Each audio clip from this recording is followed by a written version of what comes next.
اللہ تعالیٰ کی رہنمائی لیے ہوئے ہوتے ہیں۔ اس آیت میں ایک اصولی بات یہ بھی بیان ہو گئی ہے کہ رشتوں کے فیصلے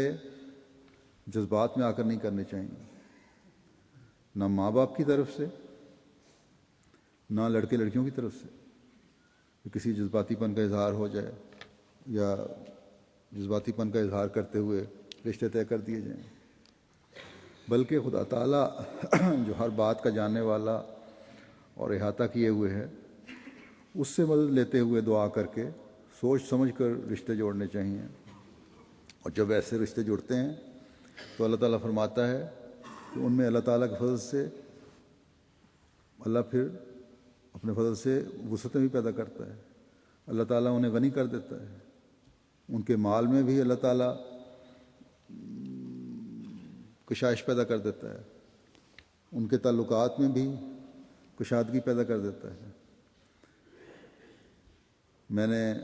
طلاق کا ذکر کیا تھا کہ بعض مرد طلاق کے معاملات کو لٹکاتے ہیں اور لمبا کرتے چلے جانے کی کوشش کرتے ہیں۔ تو ایک تو جب شادی ہو جائے، کچھ عرصہ ہم مرد اور عورت اکٹھے بھی رہتے ہیں اور اولاد بھی بسا اوقات ہو جاتی ہے، پھر طلاق کی نوبت آتی ہے۔ اس کے حقوق تو ایک واضح ہیں ہی جو دینے مرد پہ فرائض ہیں، بچوں کے خرچ بھی ہیں، حق مہر وغیرہ بھی ہیں، لیکن اللہ تعالیٰ فرماتا ہے کہ بعض اوقات ایسے حالات پیش آ جاتے ہیں جب ابھی رخصتی نہیں ہوئی ہوتی یا حق مہر مقرر نہیں ہوا ہوتا، تب بھی عورت کے حقوق ادا کرو۔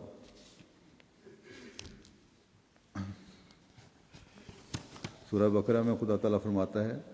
کہ لا جناح علیکم ان طلقتم النساء ما لم تمسوهن وتفرضوا لهن فریضۃ ومتعوهن علی الموسع قدرہ وعلی المقتر قدرہ متاعا بالمعروف حقا علی المحسنین۔ تم پر کوئی گناہ نہیں اگر تم عورت کو طلاق دے دو جبکہ تم نے بھی انہیں چھوا نہ ہو یا ابھی تم نے ان کے لیے حق مہر مقرر نہ کیا ہو، اور انہیں کچھ فائدہ بھی پہنچاؤ۔ صاحب حیثیت پر اس کی حیثیت کے مطابق فرض ہے اور غریب پر اس کی حیثیت کے مناسب حال یہ معروف کے مطابق کچھ متاع ہو، احسان کرنے والوں پر تو یہ فرض ہے۔ اس آیت میں خدا تعالیٰ فرماتا ہے کہ جب مرد کی طرف سے رشتہ نہ نبھانے کا سوال اٹھے، اس کی جو بھی وجوہات ہوں، مرد کا فرض بنتا ہے کہ ان رشتوں کو ختم کرتے وقت عورت سے احسان کا سلوک کرے اور اپنی حیثیت کے مطابق اس کو ادائیگی کرے۔ اگر اللہ تعالیٰ نے وسعت دی ہے تو مرد کو حکم ہے کہ اس وسعت کا اظہار کرو۔ جس خدا نے وسعت دی ہے اگر اس کا اظہار نہیں کرو گے تو وہ اسے روکنے کی طاقت بھی رکھتا ہے۔ کشائش دی ہے، اگر ہم حق ادا نہیں کرو گے، احسان نہیں کرو گے، تو وہ کشائش کو تنگی میں بدلنے کا پر بھی قادر ہے۔ اس لیے اگر اللہ تعالیٰ کے فضلوں سے حصہ لینا ہے تو اپنے پر اس وسعت کا اظہار عورت سے احسان کا سلوک کرتے ہوئے کرو۔ اور کیونکہ اللہ تعالیٰ کسی نفس کو اس کی طاقت اور وسعت سے زیادہ بوجھ نہیں ڈالتا، اس لیے فرمایا کہ اگر غریب زیادہ دینے کی طاقت نہ رکھتا ہو تو وہ اپنی طاقت کے مطابق جو حق بھی ادا کر سکتا ہے کرے۔ بس اللہ تعالیٰ فرماتا ہے کہ اگر تم نیکی کرنے والے اور تقوی سے کام لینے والے ہو تو پھر تم پر فرض ہے کہ یہ احسان کرو۔ حضرت صلی اللہ علیہ وسلم نے اس کی کس حد تک پابندی فرمائی، اس کا اظہار ایک حدیث سے ہوتا ہے۔ ایک دفعہ ایک انصاری نے شادی کی اور پھر اس عورت کو چھونے سے پہلے اسے طلاق دے دی اور اس کا مہر بھی مقرر نہیں کیا گیا تھا۔ یہ معاملہ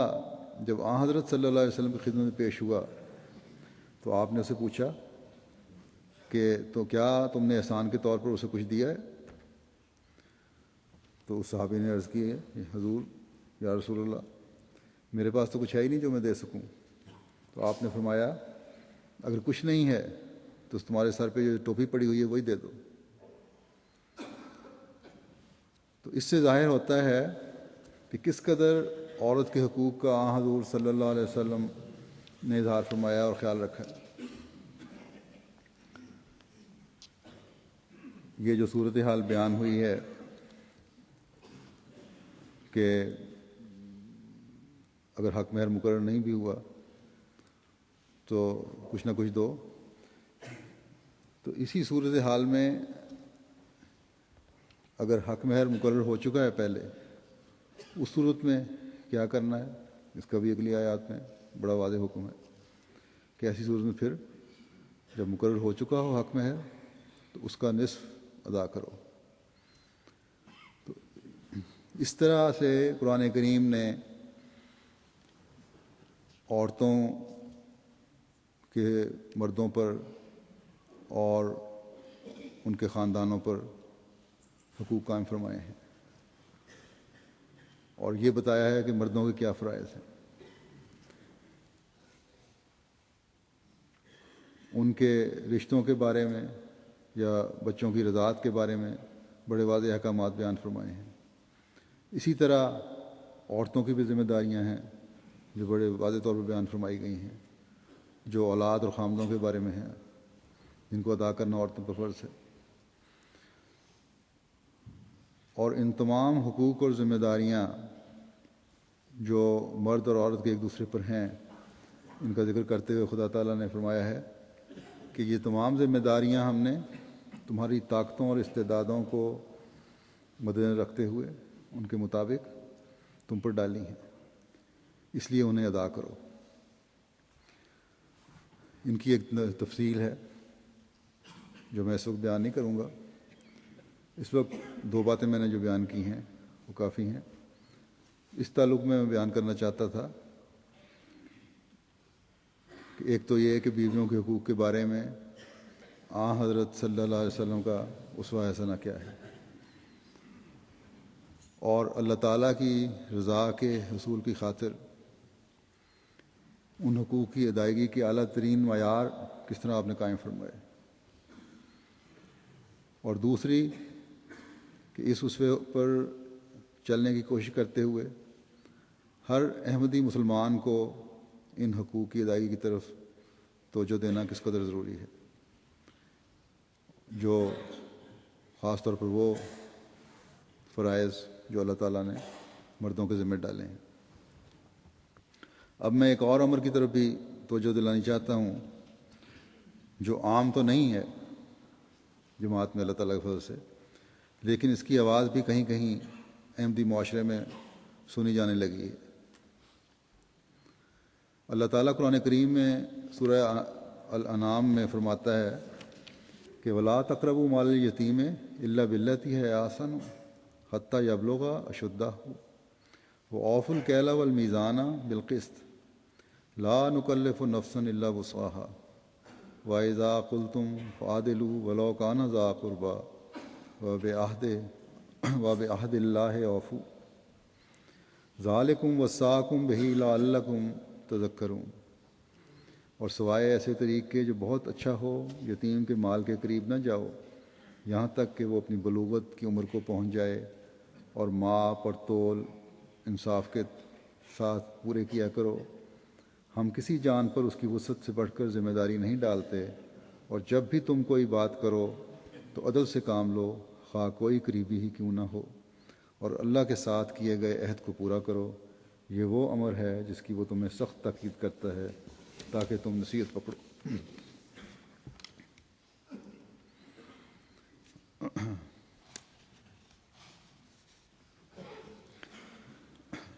تو اس آیت میں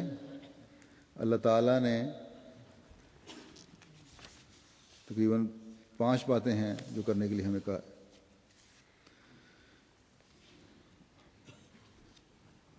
ایک پہلی بات تو اس کے علاوہ یہ فرمائی کہ اللہ تعالیٰ کا یہ اعلان ہے کہ ہم کسی پر پر کوئی ذمہ داری اس کی وسعت سے بڑھ کر نہیں ڈالتے۔ اور جیسا کہ میں نے پہلے بھی کہا ہے